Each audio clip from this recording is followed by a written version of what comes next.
Auzubillahiminash-shaytanir-rajeem. Bismillahir-Rahmanir-Rahim. Welcome back in the chemistry lecture of 11th science. Today we have to see the new principle, that is Heisenberg uncertainty principle. Last time we have seen about the de Broglie equation. The conclusion for de Broglie equation, that we have seen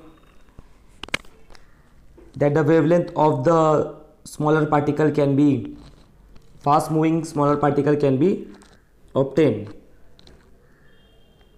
Now we will see what is Heisenberg uncertainty principle.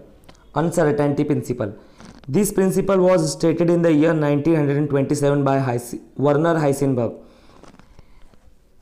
Whenever a fast moving particle, whenever a particle which is at very high acceleration, or we can say with a very high velocity, over here we are talking about the particle as an electron.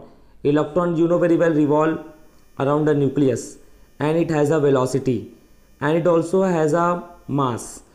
Heisenberg uncertainty principle states that it is not possible to determine simultaneously the position of electron and the momentum of electron. What is momentum? Whenever a particle is moving with a velocity, and if it has a mass, the product of mass and velocity is said to be as a momentum.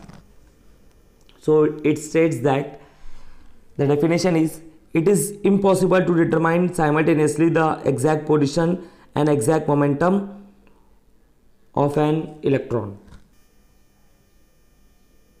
So because of that, the uncertainty principle is the consequent of the dual behavior of the matter and radiation.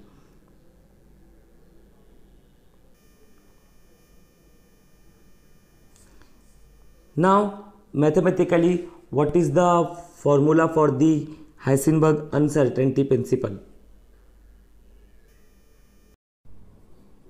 Mathematically, it is expressed as delta x into delta p. Delta x is uncertainty due to its position and delta p is uncertainty due to its momentum.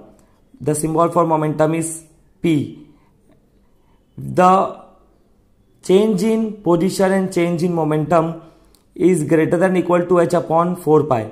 H is a Planck constant value. We have seen h is equal to 6.626 into 10 raised to minus 34 joule second.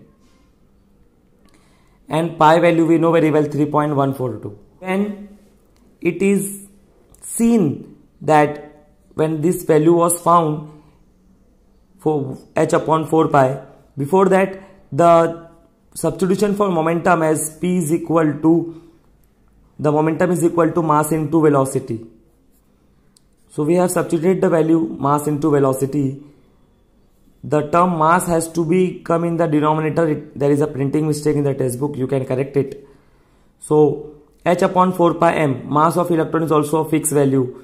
When this value was found out, it was found to be 0 point something, and 0 point something is a very significant value as compared to the mass of electron.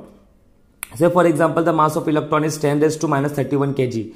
That is 0.0000. It's too much small value. But 0.05 or 0.5 value is a larger value, as a significant value. That is why this uncertainty due to position and the velocity or momentum, we can say, we have to consider.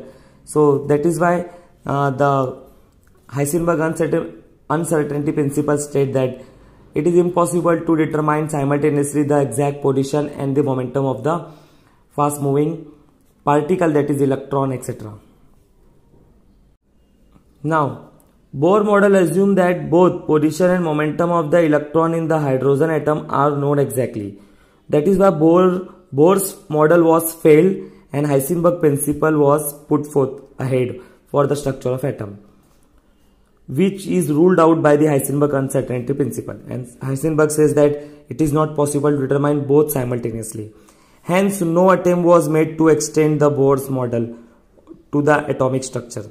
That is why a different approach to the atomic model, which would contain for the particle duality, that is particle nature and the wave nature of the matter, and would be consistent with the Heisenberg uncertainty principle was required.